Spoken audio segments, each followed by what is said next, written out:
Hello പ്രിയ സ്നേഹിതരെ, സുഹൃത്തുക്കളെ, ഞാനും ഈ രാജ്യത്തെ ഒരു പൗരനാണെന്നാണ് ഞാൻ കരുതുന്നത്. അടുത്ത നാളിൽ എൻ്റെ മാരുതി 800 അതിന് റോഡ് ടാക്സ് അടയ്ക്കാനായിട്ട് ഇടയായി. കാരണം അതിൻ്റെ റിന്യൂവൽ ടൈമായി രജിസ്ട്രേഷൻ്റെ. ഞാൻ അക്ഷയ കേന്ദ്രത്തിൽ ചെന്നപ്പോൾ അവർ നോക്കിയപ്പോൾ പറഞ്ഞു ഏതാണ്ട് 10,500 ചിഷ്ടം രൂപ ഞാൻ റോഡ് ടാക്സ് അടയ്ക്കണം. ഇപ്പം ജനുവരിയിലായിരുന്നു അടയ്ക്കേണ്ടിയിരുന്നത്, ജനുവരി ആദ്യം. അപ്പോൾ ഫൈനോട് കൂടിയാണ്ട് 300 ചില്ലാനം രൂപ ഫൈനും ഉണ്ട്. അതുൾപ്പെടെയാണ് 10,500 പ്ലസ്. ഇത് കേട്ട് ഞാൻ ഞെട്ടിപ്പോയി. ഇത്രയും എമൗണ്ട് ഇതിനു മുമ്പൊന്നും എനിക്കിതൊരു പുതിയ അനുഭവമായിരുന്നു. എന്താണ് ഞാൻ അന്വേഷിച്ചപ്പോൾ ഈ അടുത്തിടയിൽ എൻ്റെ ഒരു സ്നേഹിതൻ ഒരു വെഹിക്കിൾ ടാക്സൊക്കെ അടയ്ക്കുന്ന ഒരു ഏജൻറ്റിൻ്റെ അടുത്ത് ചോദിച്ചപ്പോൾ അദ്ദേഹം പറഞ്ഞു ഇത് 1 വർഷമായി ഇങ്ങനെയാണ്, അടച്ചേ പറ്റുള്ളൂ. ഞാൻ സംസ്ഥാന ട്രാൻസ്പോർട്ട് കമ്മീഷണറെ വിളിച്ചു പറഞ്ഞു. അദ്ദേഹം പറഞ്ഞു ഇത് മന്ത്രിസഭാ തീരുമാനമാണ്, അതൊന്നും ചെയ്യാനില്ല. പിന്നെ വരുന്ന ആഴ്ച ഒരുപക്ഷെ ഒരു തീരുമാനമുണ്ട്, കുറച്ച് കുറയും എന്ന് പറഞ്ഞു. കഴിഞ്ഞ ഒരാഴ്ച ഞാൻ ശനിയാഴ്ച വരെ തിങ്കളാഴ്ചയാണ് വിളിച്ചു പറഞ്ഞത്. ശനിയാഴ്ച വരെ കാത്തിരുന്നിട്ട് ഒന്നും സംഭവിച്ചില്ല. ഞാൻ കോട്ടയം RTO ഓഫീസിൽ അന്വേഷിച്ചപ്പോൾ അങ്ങനെ ഒരു തീരുമാനമൊന്നും ഇതുവരെയും ഇല്ല, നിങ്ങൾ ടാക്സ് അടയ്ക്കുന്നത് നല്ലത്. അപ്പം എൻ്റെ എല്ലാ പ്രതീക്ഷയും തീർന്നു.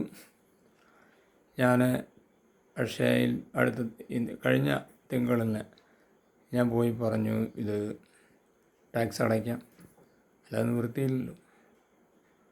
അങ്ങനെ ടാക്സ് അടച്ചു. അവർ അടുത്ത സ്റ്റേജ് മറ്റേ റിന്യൂവലിൻ്റെ വന്നപ്പോൾ അതിൻ്റെ റീടെസ്റ്റിൻ്റെ പറഞ്ഞ ഫീസ് 10,200. ഇത് കേട്ടപ്പോൾ ശരിക്കും ഷോക്കടിച്ച പോലെയായി. അതായത് ഇടിവെട്ടിയവനെ പാമ്പ് കടിച്ചു എന്ന് നമ്മൾ പറഞ്ഞു കേട്ടിട്ടേ ഉള്ളൂ, അത് തന്നെയാണ് സംഭവിക്കുന്നത്. ഇത് പിച്ചച്ചട്ടിയിൽ കൈയിട്ടുവാരലാണ് ഈ ഗവൺമെൻറ് ചെയ്യുന്നത്. നമുക്ക് ഒരുമിച്ച് മുന്നേറാം, കേരളം കുതിക്കുന്നു എന്നൊക്കെയാണ് ഇവിടെ മുഴുവൻ പരസ്യം കാണുന്നത്. ഡെയിലി നമ്മൾ ഈ പരസ്യങ്ങൾ കണ്ടുകൊണ്ടിരിക്കുകയാണ്, പേപ്പറിലൂടെയും. അതുപോലെ തന്നെ KSRTC ബസ്സിൻ്റെ ബാക്കിൽ മുഴുവൻ പരസ്യമാണ്, കുതിച്ച് മുന്നേറുന്നു. ഇത് സാധാരണക്കാരനെയും പാവപ്പെട്ടവനെയും അവനെ അടിച്ച് നിലംപരിചാക്കിയിട്ടാണ് ഈ മുന്നേറ്റം. ഇത് തികച്ചും അന്യായമാണ്. ഈ പാവപ്പെട്ടവൻ്റെ മേൽ കുതിര കയറുന്ന ഈ നയം ശരിയല്ല. അതായത് എന്തുമാത്രം ടാക്സാണ് ഒരു പാവപ്പെട്ടവൻ്റെ മേലെ അടിച്ചേൽപ്പിക്കുന്നത്. ഇത് പഴയ മാരുതി കാറാണ്, 2006 ജാനിൽ വാങ്ങി എൻ്റെ ഫാദർ വാങ്ങിയ മാരുതിയാണ്. അദ്ദേഹം മരിക്കുന്നതിന് മുമ്പ് എനിക്ക് തന്നിട്ട് പോയി. അതിനാണ് ഇത്ര വലിയ, കഴിഞ്ഞ 20 വർഷം ഓടിച്ചു എന്നുള്ളത് ശരിയാണ്, വീണ്ടും റിന്യൂവലിന് ചെല്ലുന്നു.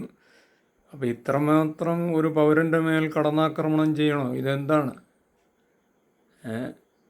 പിണറായി സർക്കാരിൻ്റെ നയങ്ങൾ പാവപ്പെട്ടവന് ശത്രുത്വം തന്നെയാണ്. നിങ്ങളിത് ഉറക്കെ ചിന്തിക്കണം. ഞാനിതുവരെയും ടാക്സ് അടയ്ക്കാൻ ഈ റീടെസ്റ്റിൻ്റെ ഫീസ് അടച്ചിട്ടില്ല. ഞാൻ വീണ്ടും കഴിഞ്ഞ ദിവസം ട്രിവാൻഡ്രത്ത് പോയപ്പം ഈ കാര്യം പറയണമെന്ന് ആഗ്രഹിച്ചു. പക്ഷേ ഓഫീസ് എനിക്ക് ബസകി അവിടെ എത്താൻ പറ്റിയില്ല. അപ്പോഴേ ഞാൻ വീണ്ടും കമ്മീഷണർക്കൊക്കെ എഴുതിയിരുന്നു, പക്ഷേ യാതൊരു റിപ്ലൈയും ഇല്ല. ഉത്തരവാദപ്പെട്ടവർ ഇക്കാര്യത്തിലൊരു നടപടി എടുക്കുന്നത് നല്ലതാണ്. പാവപ്പെട്ടവരോടൊരു മനസ്സിൽ കാണിക്കുന്നത് നന്നായിരിക്കും.